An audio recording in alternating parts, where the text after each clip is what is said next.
To me, level design basically is creating an interactive narrative within each level that the player can engage in and essentially play through. Level design is taking the story and premise of the game and then translating it into a more tangible form that the player can experience. Basically kind of figuring out how to lay out the gameplay to always have the carrot dangling in front of the player's head and kind of get them to the next part. What do you think? I think that sounded amazing. The script is pretty well written out, so you get a really good written description of what's going on, like what Kratos is doing, what's happening in the story. You just kind of go from there. I get a lot of flack because I say that we put the fun in the game, and I think that's really what we do in a nutshell. One of the greatest things about game design is that you're able to take an idea that's in your head and make someone go and experience that. We have so many tools in this universe and so many tools as far as what the game is built off of that we can pretty much do what we want. We're limited by our imagination, and I think that's one of the most fantastic things about working on this project.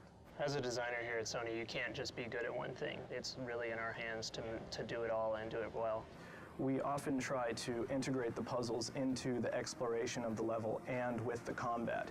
You're going to have a lot of games where all of a sudden you're in your fight mode, and once that's done, then you're in your puzzle mode, and it almost feels like you're playing two different games. One thing we try really hard to do here is to mesh those different kinds of game designs so we get a really more fluid and dynamic gameplay experience. We essentially drive the vision of the level from the player's perspective and serving as the ambassador to them. So we need to protect their interests and make things easily understandable for them as they're playing through the level. Do you agree? It's a constant push-pull as well with the designers and the artists, because the artist may want to put something that's visually more interesting in, but it could also impact the play space in a negative way.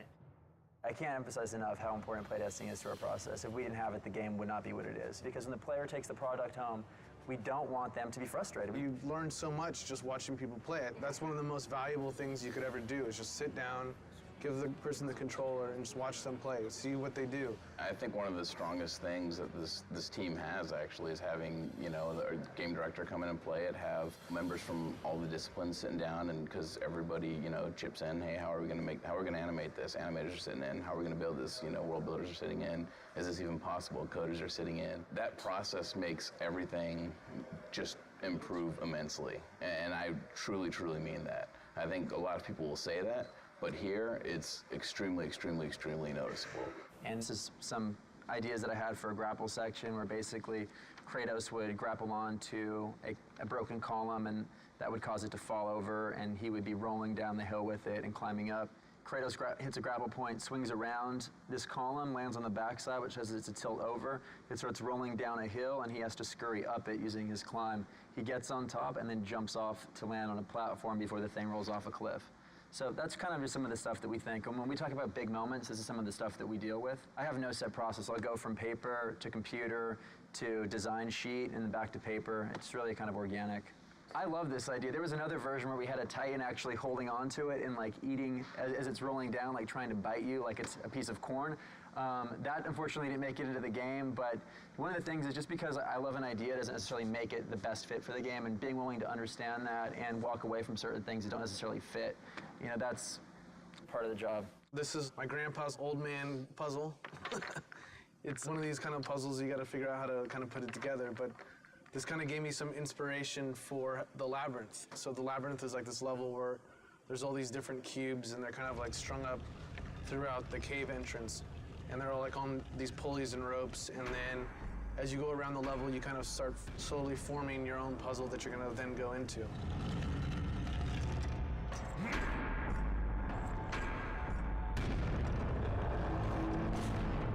We came up with this idea for Gaia coming up to this rotunda where, Zeus and Kratos are kind of having their last epic fight.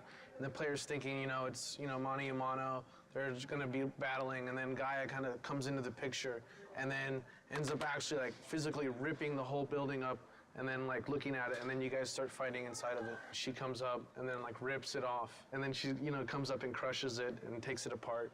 At the end, you guys are like fighting inside of her and you end up killing her, and then she kind of blows up and crumbles all over Mount Olympus. For me, it's always like so amazing to be able to imagine this whole kind of crazy scenario, this whole world in your head, and then you're actually able to make it.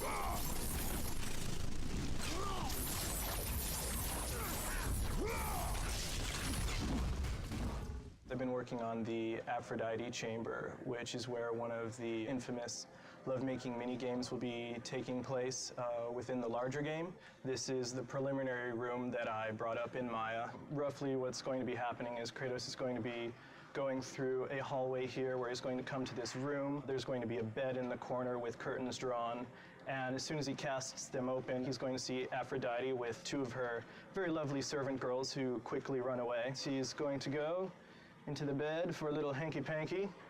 And we see the servants are very happy right there with what's going on. After finishing his job, Aphrodite is kind enough to draw back this large curtain, which will expose the portal, which will lead to another section of the game. So that's generally an idea of how we mock up an event relatively quickly so that we can assess how the gameplay will be, and then we can forward that off to art so that they can make it pretty. And this is some of the things that concept art has done. This is the bed right here that you saw. It looks a little more fancy than the blocks that I've been using. Once that's done, I will implement them into the game and everything will mesh together perfectly.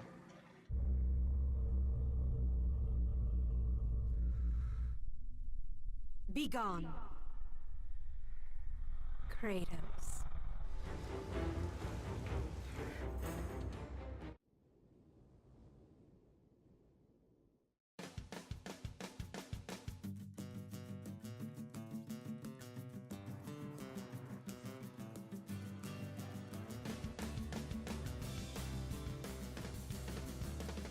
We're in San Diego this week capturing mocap for cinematics. Stigmeti and I came down here about 4 months ago just to tour the facilities. It's really impressive down here, actually. It's a big stage. They do full body mocap. They can do hands and faces down here, and they have a ton of crazy toys. It's amazing that we have this facility that Sony owns that is basically at our disposal, and the teams here are really great. We're suiting up.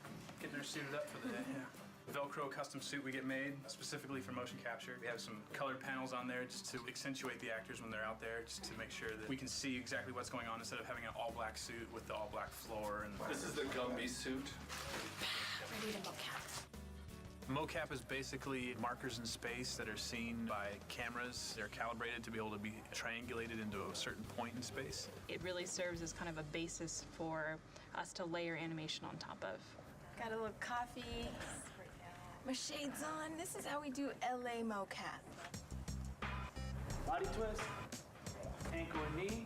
This is called the ROM, or the range of motion, where we show all of our flexibility and bendability of our body so that the computer can track our markers. Gaia and Titans are going to be climbing up Mount Olympus, so this is our Mount Olympus right there. Don't try this at home, kids. As much as I've directed before was with my little sister and my little brother when we were kids and our parents had the video camera. But it's fun. I think if you know what to do and you can communicate with people honestly and you know what you want, they love it. And people are having fun if you are. Ariel, we're going to do the following now? We're not necessarily as concerned with perfection in really subtle movements because we know that that subtle animation is going to be done by the animators in-house. As long as we can see the character there, then we're getting what we want. This is the real-time feed of the actual character of the motion capture being done. So you're actually seeing like a stick figure, but it's actually a skeletal figure of Richard, the actor being out there. We don't see your feet in that shot, so it doesn't really matter where they are. And break your symmetry if you can, so both arms aren't exactly the same. Rolling.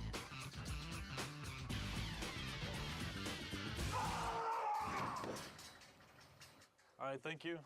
That was good. Yeah, what you're actually seeing here is the mocap actor actually driving the Gaia character in real time. So Tear it down. It's definitely amazing technology. Take two, ready. Rolling. All right, good, thank you.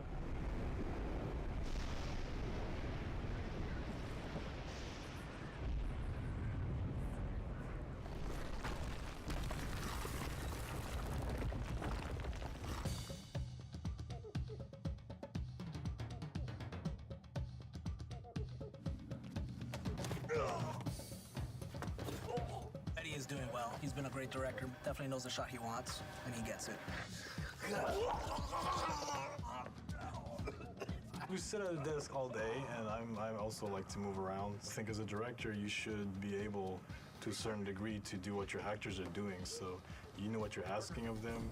You can show them if you have to, and I don't know, you get closer to their performance. Don't ever put that in the making of video. This is actually a first for me to do motion capture on a bed with pillows. We're working on the sex minigame. The sex minigame with Aphrodite. So we'll have two of the girls today just doing both the parts of the servant girls and Aphrodite, which we have blocked out. So should be an interesting afternoon. If we have time tomorrow afternoon, maybe we'll put Mehdi in a suit because there are some things I'm sure. If I'm going to do that, I'd rather do it now to do the sex minigame with Ava and Michelle. Well, I'm not directing it if you get in a suit, that's all I gotta say. I'll direct from the bed. Yeah. I'll be Aphrodite, I'll be like, you touch me here, you put your leg there, yes. Let's do take 55. Ava? All right, let's do take 1. Kratos, it's been far too long. Even though you are no longer the god of war, you can still share my bed. Come, Kratos. Let us forget all about Zeus for a while. You know I cannot. Ah, is that what has you all worked up? You are trying to figure out that bridge contraption out there. Please do not deny me this one last pleasure. That was great. Cut. Ah, is that what has you all worked up? You are trying to figure out that bridge contraption out there. You men and your toys. Exactly. That's good. I think for casting for this, Mehdi found people who were good with their body in terms of motion. We picked actors that had to be comfortable with a little bit of stunt work and a little bit of naughty work.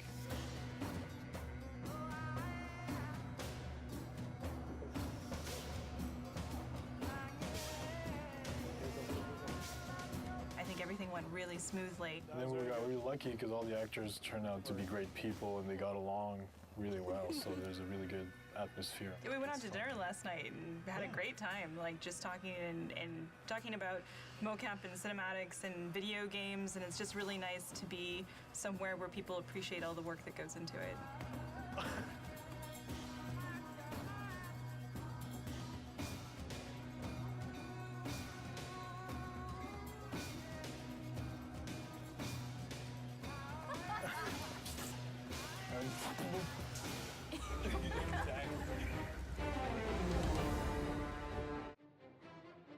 The God of War III music production plan is pretty extensive. Today we're working at Skywalker Sound in Marin County.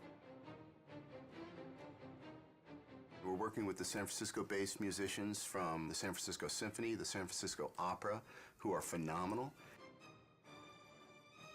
We're really fortunate to be working with legendary engineer Leslie Ann Jones. Tim Davies has orchestrated everything, and he's conducting from the podium. That's pretty sweet. He really knows the music, and he really puts his all into interpreting what the composers are after. Really pointed. Give me that nice pop on the end of each group. Here it is.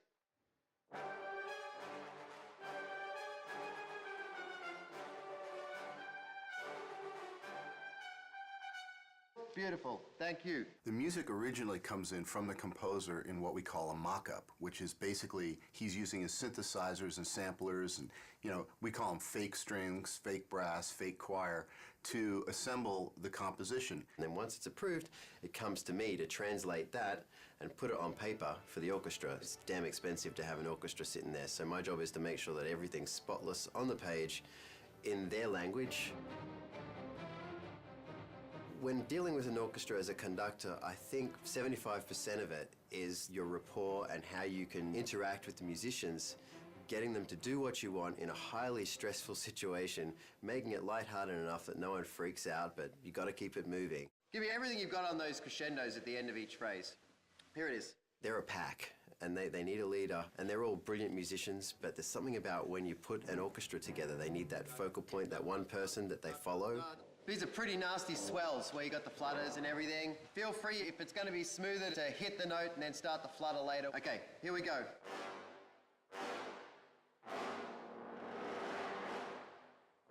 They can smell when you walk into the room if you can do it and if they're going to go with you. I've been lucky that, they like me, and I've been here a lot to the ranch to conduct. And, it works really well, and they're a great orchestra.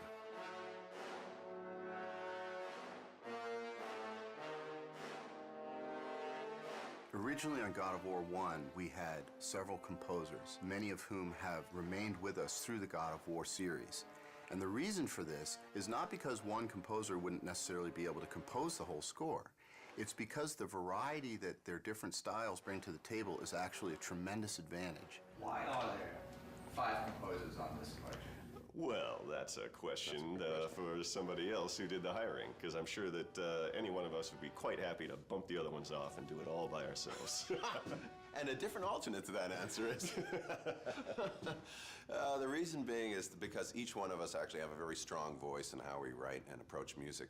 But generally speaking, we don't clash in styles, and therefore what ends up happening is a happy salad of the different styles that we all bring to the game, but essentially we actually work very well together as a team. Sitting with Stig and sitting with the whole Sony crew who have they have this thing in their minds called God of War. It's an entire world. It goes beyond just characters. It's a whole, they know how they want everybody, they want the players to feel.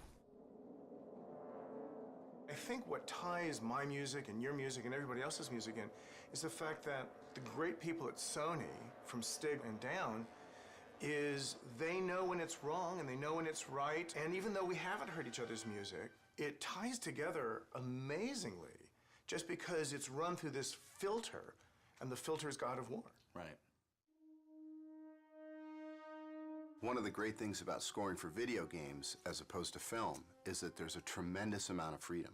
I'm not constrained whatsoever by any convention at all, because I think a video game is not a film. And since we're not restrained by anything that's happening at any particular point in time, it's quite a free world to actually envision what you want to write and see it through to the end. The music actually is not only on a par with film, but in some ways surpasses most films. There's almost a requirement, certainly an expectation, that there be experimentation and innovation in video games, that the music is somehow striving to do something new and something really fresh and powerful, which isn't always the case in film. When it comes to raw power, I mean, this actually goes to another level than most films. Oh, yeah. Yeah, we have to write music that must exist and take care of the atmosphere that you're in and add to the intensity of the battles that you're in. It's kind of carte blanche. We get to write these amazing sounding scores and have it backed by 40-plus piece string section, 20-plus piece brass sections. The sky's the limit. We use a oversized brass section, so it's double the size of a normal standard orchestral brass section, just to give us this massive power and this huge low end. Guys that play low instruments, all they want to do is play low, and so we give them that opportunity. You get to unleash and not hold back, because the game never holds back, never.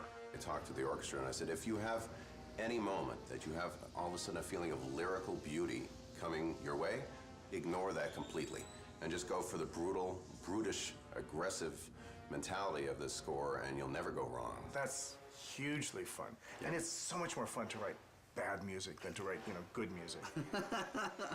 This is one of those games that actually lets you go all the way to the end of how big could it be, how nasty could it be. And it's great to do that. Of course, at the end of it, you just want to do a romantic comedy with some clarinets and...